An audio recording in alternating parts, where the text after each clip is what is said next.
വരുന്ന നിയമസഭാ തിരഞ്ഞെടുപ്പിൽ ഇടതുപക്ഷത്തെക്കാളും ഒരുപടി മുന്നിൽ തന്നെയായിരിക്കും കോൺഗ്രസ്. അതിൽ യാതൊരു സംശയം വേണ്ട. 10 വർഷത്തെ ഭരണത്തിൽ വലഞ്ഞവർക്ക് താങ്ങായി ഇതാ UDF എത്തുകയാണ്. സർക്കാർ തിരിഞ്ഞു നോക്കാത്ത ആശമാർക്ക് താങ്ങും തണലുമായി എത്തുകയാണ്. പൊരുവയിൽ കൊള്ളുന്നത് ഒരുപക്ഷെ മുഖ്യമന്ത്രിയോ സർക്കാരോ കാണുന്നില്ലായിരിക്കും. പക്ഷേ ഇതൊക്കെ കാണുന്ന ഒരു പ്രതിപക്ഷമുണ്ട് ഇവിടെ എന്ന് കാണിച്ചു തരികയാണ് അവർ. UDFനെ സംബന്ധിച്ച് ഒരു നിർണായക രാഷ്ട്രീയ നീക്കം തന്നെയാണ് നടത്തിയിരിക്കുന്നത്. കാരണം ഇതൊരു ചുവടുവെപ്പാണ്, അടുത്ത സർക്കാരിലേക്കുള്ള ഒരു നിക്ഷേപം എന്നെടുത്ത് പറയാവുന്ന ഒന്ന്. തദ്ദേശ വാർഡുകളിൽ ആശമാർക്ക് പ്രത്യേക അലവൻസ് നൽകിയിരിക്കുന്ന തീരുമാനത്തിലൂടെ സർക്കാരിനെതിരെ ഒരിറ്റ് കനത്ത തിരിച്ചടി തന്നെയാണ് നൽകുന്നത്. സർക്കാരുമായി ആശമാർ നടത്തിയ ചർച്ചകളെല്ലാം തന്നെ പരാജയപ്പെട്ടു നിൽക്കുന്ന സാഹചര്യത്തിൽ കോൺഗ്രസുമായി അല്ലെങ്കിൽ UDFുമായി ഒരു ഒത്തുചേരൽ അതിൽ പരം തിരിച്ചടിയൊന്നും ഇനി കിട്ടാനില്ല എന്ന് വേണം പറയാൻ. UDF ഭരിക്കുന്ന തദ്ദേശീയ സ്ഥാപനങ്ങളിൽ ആശമാർക്കുള്ള ആനുകൂല്യം വർദ്ധിപ്പിക്കാനാണ് നീക്കം. ആശാ പ്രവർത്തകർക്ക് പ്രത്യേക അലവൻസും നൽകും. കോൺഗ്രസ് നിർദ്ദേശം UDF അംഗീകരിക്കുകയായിരുന്നു. തുടർന്ന് UDF ജില്ലാ കമ്മിറ്റികൾ നിർദ്ദേശം സമർപ്പിച്ചു.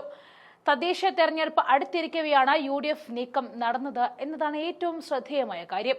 കേന്ദ്രത്തിലോ സംസ്ഥാനത്തോ UDF അധികാരത്തിലില്ല, തദ്ദേശീയ സ്ഥാപനങ്ങളിലാണ് അധികാരത്തിലുള്ളത്.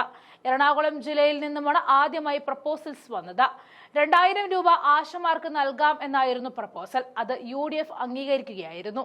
നേരത്തെ UDF ഭരിക്കുന്ന കൊല്ലം ജില്ലയിലെ തൊടിയൂരും തൃശൂർ ജില്ലയിലെ പഴയന്നൂരും ആശാ വർക്കർമാർക്ക് ഇൻസെന്റീവ് വർദ്ധിപ്പിച്ചിരുന്നു. തൊടിയൂരിൽ ഗ്രാമപഞ്ചായത്ത് ബജറ്റിലായിരുന്നു 1000 രൂപ വർദ്ധിപ്പിച്ചത്.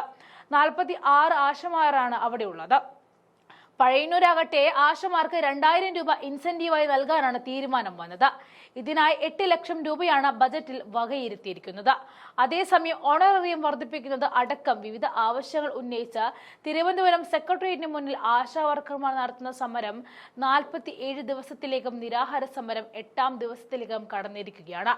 ആരോഗ്യനില വഷളായതിനെ തുടർന്ന് കഴിഞ്ഞ ദിവസം നിരാഹാരം ഇരുന്ന ആശാ പ്രവർത്തകരെ പലരെയും ആശുപത്രിയിലേക്ക് മാറ്റിയിരുന്നു.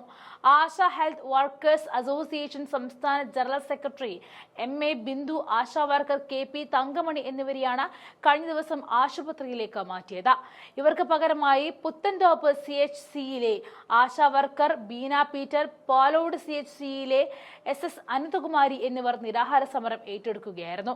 UDF ഭരിക്കുന്ന കണ്ണൂർ കോർപ്പറേഷനിലും deputy mayor advocate P Indira അവതരിപ്പിച്ച വാർഷിക ബജറ്റ് കൂടി ഒന്ന് ശ്രദ്ധിക്കണം. ആ ബജറ്റിൽ ആശമാർക്ക് 2000 രൂപ വീതം ഇൻസെന്റീവ് നൽകുമെന്നാണ് പ്രഖ്യാപനം. അതായത് കണ്ണൂർ LDF കോട്ടയായ കണ്ണൂരിലാണ് കോൺഗ്രസിന്റെ ഈ ചടുല നീക്കം വന്നിരിക്കുന്നത് എന്നതാണ് ഏറ്റവും ശ്രദ്ധേയമായ കാര്യം. സമൂഹത്തിനു വേണ്ടി കഠിനാധ്വാനം ചെയ്യുന്ന ആശാ വർക്കർമാർക്ക് തുച്ഛമായ ഓണറേറിയം ലഭിക്കുന്ന സാഹചര്യത്തിൽ വർഷത്തിൽ 4 മാസത്തിൽ ഒരിക്കൽ 2000 രൂപ വീതം ഇൻസെന്റീവ് നൽകാനാണ് കോർപ്പറേഷൻ തീരുമാനമെടുത്തിരിക്കുന്നത്. DPCയുടെ അംഗീകാരം ലഭിക്കുകയാണെങ്കിൽ